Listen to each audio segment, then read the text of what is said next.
बाद में सोचा कि कुछ डिफरेंट ट्राई करता हूँ।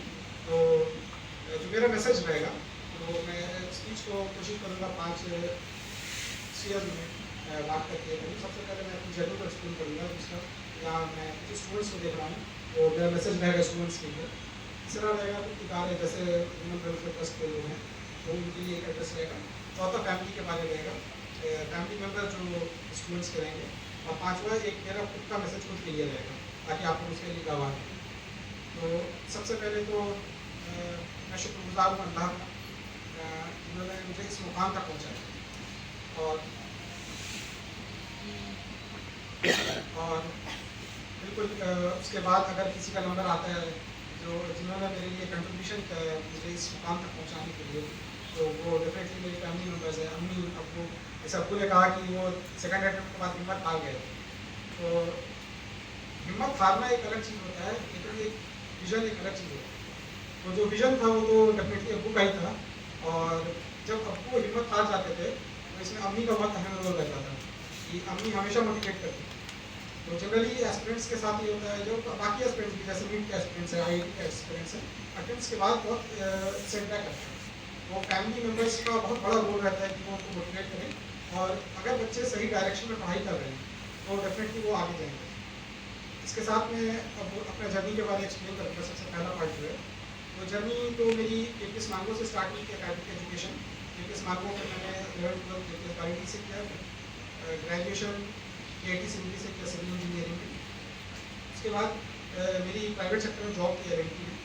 तो जब मैं फाइनल ईयर में था तो मैं प्लान कर रहा था कि अपना करियर प्रोस्पेक्ट कैसा रखा जाए। फिर एक बार जब आप ग्रेजुएशन के बाद करियर को इंटर करते हो तो आपको लगभग 30 से 35 साल किसी में एक तरह से अपनी ज़िंदगी एक अहम हिस्सा वहाँ जाता है। मैं सोच रहा था कि अपना करियर किस डायरेक्शन में लेकर जाऊँ। तो जॉब तो ऑलरेडी मेरे पास था जब मैं फाइनल ईयर में था। तो जनरली किसी एक इंसान का ज़िंदगी का मकसद क्या होता है कि एक अच्छी जॉब हो और साथ में वो लोगों की खिदमत कर सके और फैमिली अच्छी फैमिली की तरबियत कर सके। तो मेरा भी थॉट एम यही माइंडसेट के साथ था। तो जॉब तो मेरा एक एस्पेक्ट पूरा हो रहा था, फैमिली वाली एस्पेक्ट तो अलहमदिल्ला काफ़ी अच्छी थी। दूसरा एक एस्पेक्ट ये था कि मैं सोसाइटी को कैसे कंट्रीब्यूट कर सकूँ। अपना भी जो भी मेरा नॉलेज है, मेरा जो भी रिसोर्स है, ह्यूमन रिसोर्स जो मैंने अपनी डेवलप किया, सोसाइटी को कैसे कंट्रीब्यूट कर सकूँ, खास करके गरीब तबका के लिए और जो down road section of society है उनको कैसे मैं अपने तरह अपने एक्सपीरियंस से उनको ये कर सकता। तो उसके बाद मैंने सोचा कि प्राइवेट सेक्टर में जॉब में जाऊँगा तो मैं जो दूसरा ये एस्पेक्ट है लाइफ का वो मैं पूरा शायद ना कर पाऊँगा या उतना बेहतर से ना कर पाऊँ, या हो सकता है रिटायरमेंट के बाद मैं कर पाऊँगा या उतने लार्ज स्केल में नहीं कर। तो उस वक्त फिर मैंने डिसाइड किया फाइनल ईयर में कि मुझे सिविल सर्विसेज एग्जामिनेशन की तरफ जाना चाहिए, क्योंकि ये आपको एक प्रोफेशनल करियर भी देती है और साथ में सोसाइटी को कंट्रीब्यूट करने के लिए एक अहम जरिया बनाती है। और जिसमें आपके पास पावर होती है, अथॉरिटी होती है, एग्जीक्यूशन पावर होती है, रिसोर्सेज होते हैं, पैसे होते हैं कि आप सोसाइटी को कंट्रीब्यूट कर सकें। तो ये था मेरा सिविल सर्विसेज का जर्नी, यहाँ से स्टार्ट हुआ। उसके बाद मैंने दीगर एग्जाम्स दिए, कुछ अटेम्प्ट्स में फेल भी हुआ, लेकिन जैसे मैंने आपको कहा कि हिम्मत नहीं हारनी चाहिए, माँ बाप का सपोर्ट रहा, फैमिली का सपोर्ट रहा। उसके बाद फिर मेरा सिलेक्शन हो गया BDO के पोस्ट पे। अभी प्रेजेंटली मैं बिहार में जहानाबाद में पोस्टेड हूँ BDO के पोस्ट पे, ब्लॉक डेवलपमेंट ऑफिसर। और इस साल अल्लाह का शुक्र है कि UPSC में भी कामयाबी मिली। तो ये था मेरा सफ़र। जो नेक्स्ट पार्ट है एड्रेस का, वो जैसे मैं स्टूडेंट्स को दूँगा जो अभी स्कूल में हैं, चाहे किसी भी स्टेजेस में। उनके लिए सबसे पहला मैसेज ये रहेगा कि गोल बहुत इंपॉर्टेंट है। जैसे अब्बू ने कहा कि यहाँ पास काफ़ी बच्चे हुए हैं जिनको लाइफ में क्या आगे लेकर के चलना है, क्या करना है, उसका गोल नहीं। तो बच्चों के पास एक गोल होना चाहिए। गोल मतलब एटलीस्ट एनालाइज होना चाहिए, एनालिसिस का पावर होना चाहिए कि कहाँ किस डायरेक्शन में हम जा रहे हैं। मुझे पता है ये काफ़ी मुश्किल होती है इनिशियल डेज में कि एक लाइफ का पूरा गोल डेवलप करना। मेरा खुद का भी जो गोल था वो टाइम के साथ इवॉल्व हुआ है। इसलिए आप जो भी बच्चे हैं वो हेल्प ले सकते हैं मेंटर्स का, सीनियर्स का, या जो इस राह से गुजर चुके हैं, जो जो एक एम के साथ आगे बढ़े थे और उसको अचीव किए, तो आप उनका गाइडेंस ले सकते हैं। इसी में मैं एक इंस्टीट्यूशंस का भी काफ़ी अहम रोल देखता हूँ। जैसे अब्बू ने कहा कि गाइडेंस मेंटरशिप की काफ़ी कमी है कुछ क्षेत्रों में, तो ये मैं भी कहीं ना कहीं मैं समझता हूँ कि इसकी कमी है। तो जैसे इदारे हैं, ह्यूमन वेलफेयर ट्रस्ट या बाकी दीगर इदारे हैं, तो ये काउंसलिंग सेशन हर 6 महीने 3 महीने में हर स्कूल में जाकर के या कोई दूसरे जगह पर जाकर के ये काउंसलिंग सेशन करें, तो बच्चों को एक करियर पाथ का पता चलेगा कि क्या क्या उनके पास करियर ऑप्शन है और क्या कर सकते हैं। नेक्स्ट जो है वो बच्चों के लिए है कि there is no alternative to study. पढ़ाई हमेशा मैंडेटरी है। जो भी चीज़ होगा स्टूडेंट लाइफ में पढ़ाई के बाद ही सब कुछ आती है। आप बाकी जो को करिकुलर एक्टिविटीज़ करते हैं, जो भी करते हैं, पढ़ाई बहुत इंपॉर्टेंट है। और जो क्लास 1 से लेकर 12 तक का जो फाउंडेशन बनता है, उस पर डिपेंड करेगा कि आपका करियर कितना एक्सपैंड में आप रीच कर सकते हो। आप किसी भी फील्ड में जाएं, मेडिकल के फील्ड में जाएं, आईटी के फील्ड में जाएं, इंजीनियरिंग फील्ड में जाएं, किसी की फील्ड में जाएं, अगर आपका फाउंडेशन स्ट्रॉन्ग नहीं रहेगा, आप फाउंडेशन में अगर मेहनत नहीं करेंगे, तो आगे चल के आपको परेशानी आएगी। तो अभी आपको एकेडमिक्स को टॉप प्रायोरिटी रखना चाहिए। There is no other way, मतलब प्रायोरिटी पढ़ाई पढ़ाई पढ़ाई ही होनी चाहिए। ठीक है, तो ये चीज़ बहुत ज़हन में रख लें। एकेडमिक्स के अलावा आपको कुछ करना है तो कर सकते हैं। दूसरी बात जो एड्रेस करना चाहूँगा स्टूडेंट्स को, जो दूसरी बात है वो अलाइन करता है जो मेरी अम्मी ने कहा कि डिस्ट्रैक्शंस काफ़ी ज़्यादा हैं, और मेरे नज़र में सबसे बड़ा जो डिस्ट्रैक्शन है वो मोबाइल फ़ोन का है के दौर में। जब मेरे जो करीबी लोग हैं वो जानते हैं कि जब मैं प्रिपरेशन कर रहा था, तो मेरे पास जितने भी सोशल मीडियाज़ के ऐप होते हैं मैंने सब अनइंस्टॉल कर दिया था। मोबाइल, व्हाट्सएप, इंस्टाग्राम, फेसबुक सब अनइंस्टॉल था। इनफैक्ट जब भी मैं प्रिपरेशन के लिए लाइब्रेरी जाता था, तो सुबह अम्मी अब्बू जानते हैं कि सुबह 10 बजे मैं मोबाइल अपने रूम पे छोड़ करके जाता था, क्योंकि मोबाइल बहुत बड़ा एक डिस्ट्रैक्शन का जरिया होता है। तो मैं रूम पे छोड़ के जाता था, वापस जब रात में 10 बजे वापस आता था लाइब्रेरी से, तब वापस आकर के चेक करता था, जिसका भी मिस कॉल होता हुआ रहता था, मैं वह रात में 10 बजे वापस बैक करता था। मुझे पता है कि काफ़ी फ़ायदे हैं मोबाइल से, लेकिन उससे ज़्यादा नुकसान हो जाता है अगर आपके पास कोई फाउंडेशन नहीं है, वो अगर आप डिसिप्लिन वे में मोबाइल को नहीं यूज़ कर रहे हो। आप बस एक कोई पढ़ाई की चीज़ के लिए गूगल करना स्टार्ट कर रहे हो, सोचो 10 मिनट के लिए, ऊपर 1 घंटा पार हो जाता पता नहीं चलता। तो मोबाइल का इकोसिस्टम ऐसे डेवलप है, आपको डिसिप्लिन होना बहुत ज़रूरी है। तो बच्चे कहेंगे कि मैं इंटरनेट का कैसे यूज़ करता हूँ, तो मैं एक पैरेलली एक टैब रखा था, मोबाइल जो टैबलेट जिसको कहते हैं, तो उसमें सिर्फ गूगल का ऐप है और कोई ऐप नहीं है। इसमें मैं सिर्फ पढ़ाई के लिए सर्च करता था, ताकि मुझे कोई डिस्ट्रैक्शन ही ना हो, और ना उसमें सिम कार्ड है ना कुछ नहीं है, सिर्फ गूगल के लिए रखा था। तो ये आपको अपने हिसाब से ये देखना होगा कि आपका क्या डिस्ट्रैक्शन है और डिस्ट्रैक्शन को कैसे है। दूसरी अहम चीज़ जो मैं डिस्ट्रैक्शन के साथ ये करना चाहूँगा, बच्चे मोबाइल रिफ्रेशमेंट के लिए यूज़ करते हैं, जैसे गेम्स के लिए यूज़ करते हैं, अलग चीज़ों के लिए। रिफ्रेशमेंट काफ़ी इंपॉर्टेंट है। पढ़ाई के टाइम में बहुत आप मेंटली स्ट्रेस्ड हो जाते हैं, रिफ्रेशमेंट काफ़ी इंपॉर्टेंट है, लेकिन वो रिफ्रेशमेंट फिजिकल रिफ्रेशमेंट होना चाहिए। चाहे आप स्पोर्ट्स, अभी के दौर पे मोबाइल आने के बाद फिजिकल रिफ्रेशमेंट काफ़ी कम हो गया है। लोग क्रिकेट नहीं खेलते, बाहर जाकर के फिजिकल एक्सरसाइज नहीं करते हैं। आप कुछ भी करें, योगा करें, एक्सरसाइज करें, मेडिटेशन करें, क्रिकेट खेलें, फुटबॉल खेलें, टेबल टेनिस खेलें, कुछ भी करें, लेकिन वो फिजिकल रिफ्रेशमेंट होना चाहिए। मोबाइल बहुत ज़्यादा एक जो कहते हैं ना स्पाइरल लूप होता है जो आपको नीचे ले जाता है। तो ये सेकंड एड्रेस था। जो थर्ड बहुत इंपॉर्टेंट एड्रेस है जो स्टूडेंट्स के लिए है, वो है करियर। करियर को आप कैसे चूज़ करें।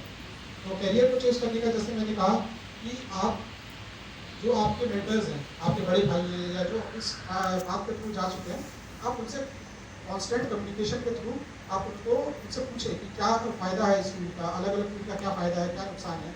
और जैसे इंस्टीट्यूशंस जैसे हैं, NGOs हैं, सिविल सोसाइटीज़ है, इनको आकर के कैरियर गाइडेंस करना चाहिए। जैसे स्कूल के भी यहाँ रिप्रेजेंटेटिव्स हैं विवेकानंद के, तो उनसे मैं रिक्वेस्ट करूँगा कि काउंसलिंग सेशन होता ही होगा, मुझे लगता है। अगर नहीं भी होता तो वो फ्रीक्वेंट करें और हर बच्चों को इंडिविजुअली बात करें क्या हो सकता है कैरियर पोस्ट पे। तो ये मेरा दूसरा पार्ट था जो मैं स्टूडेंट्स को एड्रेस करना चाहता था। तीसरा पार्ट मैं सिविल सोसाइटीज़ और बाकी जो दीगर इंस्टीट्यूशंस हैं जो समाज के लिए काम कर रहे हैं, काफ़ी जिम्मेदार लोग हैं यहाँ बैठे हुए हैं, सोसाइटी के काम करते हैं, तो उनको मैं ये कहना चाहूँगा कि जमशेदपुर में काफ़ी इदारे हैं जो कि सिलोज में काम कर रहे हैं, छोटे छोटे लेवल्स पे काम कर रहे हैं। अगर वो इंटीग्रेटेड वे में ऐसा कुछ हेलो जैसे इंडिया में, ऑल ओवर इंडिया में देखिएगा तो एक मुहिम टाइप का चला है जो कि सिविल सोसाइटीज लेड मुहिम। उसमें क्या कर रहे हैं कि एजुकेशन के फील्ड के एक वो लोग डेटाबेस तैयार कर रहे हैं। जैसे हर बच्चे कोचिंग इंस्टीट्यूट को अफोर्ड नहीं कर सकते, तो वो क्या कर रहे हैं कि एक डेटाबेस तैयार कर रहे हैं। वो इंस्टीट्यूशन खुद कोचिंग से वो मटेरियल परचेज कर ले रही है और वो एक्सेस करा दे रही है सारे बच्चों को फ्री ऑफ कॉस्ट। तो क्योंकि ये एक महंगा चीज़ होता है, जो 1.5-2 लाख रुपये खर्च होती है, तो इंस्टीट्यूशन ये काम कर सकते हैं कि वो हेलो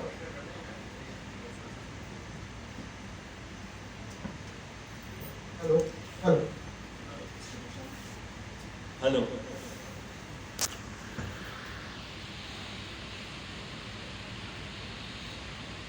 हेलो, आवाज़ आ रही है?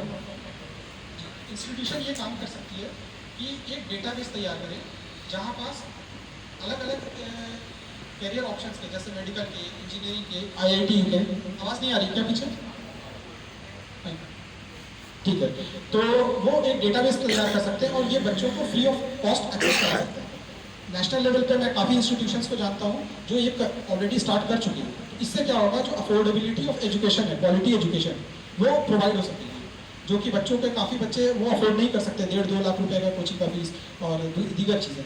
और एक लेवल और ऊपर बढ़ के कुछ इंस्टीट्यूशंस तो रेसिडेंशियल कोचिंग एकेडमी भी स्टार्ट कर रही है कि भाई एक आप पूरा आपको इकोसिस्टम देती है जहाँ आप वहाँ रहें, library facility, education facility, mentorship facility सब देती है। तो अगर वो नेक्स्ट लेवल ऑफ अपग्रेडेशन होगा अगर आप लोग इस चीज़ पे आगे हैं तो। और जैसे मैंने कहा कि मेंटरशिप भी बहुत ज़रूरी है एजुकेशन के फील्ड पे, तो ये भी इंस्टीट्यूशन कर सकती है। थर्ड जो नेक्स्ट फोर्थ मेरा एड्रेस रहेगा वो पेरेंट्स गार्जियन के लिए रहेगा, या जो कॉमन पब्लिक है उनके लिए रहेगा। खास करके मैं अपने कॉम में देखता हूँ तो एक जनरेशनल मोबिलिटी का कॉन्सेप्ट होता है। अगर आप इकोनॉमिक्स में पढ़ते हैं तो जनरेशन मोबिलिटी कहते हैं। जनरेशन मोबिलिटी मतलब ये होता है कि अगर आपके फादर इस जनरेशन में हैं, अगर कोई एक पर्टिकुलर ओहदे पे हैं, रैंक पे हैं, अगर वो मान लिया 5th रैंक पे हैं सर्विस में, तो जनरेशनल मोबिलिटी तब होगी जब आपका जो बच्चा आएगा वो 6th रैंक पे आगे जाए, अगर सर्विस के लेवल पे अगर आप देखिएगा। वैसे ही अगर आपका बेटा, अगर आप जो फादर हैं अगर वो टीचर हैं, तो अगर उनका बेटा हेडमास्टर बन रहा है या इंजीनियर बन रहा है, एक लेवल ऊपर जा रहा है, तभी जनरेशनल मोबिलिटी होती है कौम की। तो अगर आप ये एनालाइज कीजिएगा तो हमारे कौम में जनरेशनल मोबिलिटी काफ़ी सालों से रुक चुकी है। ठीक है, उनके फादर अगर कुछ वर्क डे लेबरर थे तो उनका बच्चा भी डे लेबरर ही कर रहा है, वही काम कर रहा है। अगर उनके फादर इंजीनियर हैं तो बच्चे भी इंजीनियर ही बन रहे हैं। एक लेवल ऊपर की मोबिलिटी नहीं हो पा रही है। तो ये जो भी सोसाइटी के लोग हैं, जो विजनरी लोग हैं और इंडिविजुअल फैमिली मेम्बर्स भी हैं, तो उनको बस मैं ये एक मैसेज देना चाहूँगा कि आप खुद के फैमिली में एनालाइज कीजिए कि आपकी जनरेशनल मोबिलिटी हुई है कि नहीं। तो अगर नहीं हुई है जनरेशनल मोबिलिटी, तो आप एटलीस्ट फैमिली का एक बच्चा को इतना रिसोर्सेज दीजिए और इतना मोटिवेट कीजिए और इतना गाइड कीजिए कि एक बच्चा को अगर आप जनरेशन में मोबिलाइज कर देंगे तो अगले जनरेशन में वो बच्चा खुद आपको बाकी बच्चों को आगे लेकर के आ जाएगा।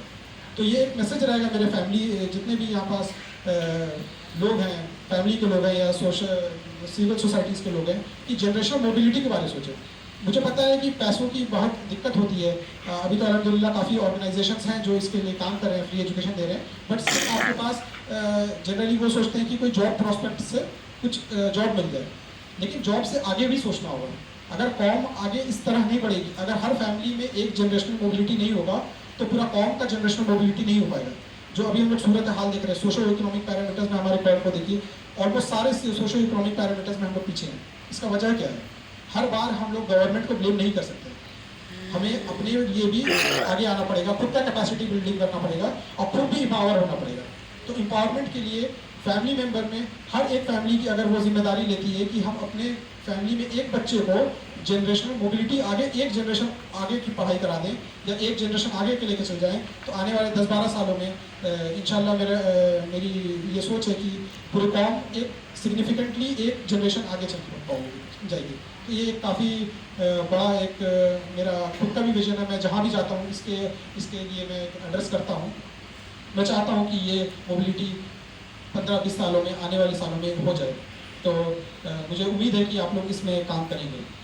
जो लास्ट मैसेज मैं करना चाह रहा था कि मैं खुद के लिए ही एक मैसेज है ताकि आप लोग गवाह बन पाएँ। यूजुअली क्या होता है कि बच्चों को एक सिलेक्शन के बाद फेम मिल जाता है, वो काफ़ी क्या हम कहेंगे कि उनको बहुत अच्छा लगने लगता है कि इतना बड़ा फेम ये सब मिल रहा है, तो वो ग्राउंड लेवल का जो ये होता है, ग्राउंड से डिस्कनेक्ट हो जाते हैं। तो जब भी मेरा वीडियो के पोस्ट पे भी सिलेक्शन हुआ था, तो मैं ये अहद लिया था अपने से कि मुझे जो मकसद के लिए आया था, जैसे मेरा मकसद प्रिपरेशन के दौर पे 2 प्राइमरी पर्पस है मेरा। तो मैं जब वीडियो के पोस्ट पे था तो वो 2 थीम पे मैं काम करता था। पहला था एजुकेशन और दूसरा था ट्राइबल अपलिफ्टमेंट। तो ट्राइबल, मुझे तो नहीं लगता कि ऑडियंस में अभी कोई है जो उस मौजूद पे बात करे, इसलिए मैं एजुकेशन पे अभी अहमियत ये कर रहा हूँ। तो ये 2 जब मैं करियर को अपना एंड करूँगा तो मैं चाहता हूँ कि ये 2 स्पेसिफिक फील्ड पे मैं ज़्यादा काम कर सकूँ। तो एजुकेशन और ट्राइबल अपलिफ्टमेंट के बारे। तो ये मेरा खुद से अहद था।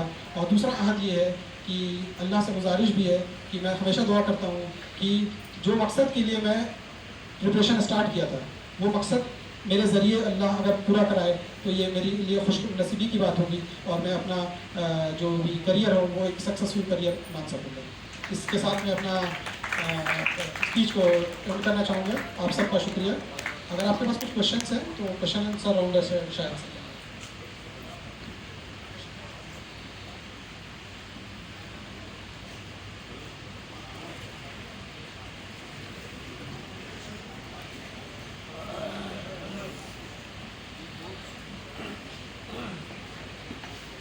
Hello hello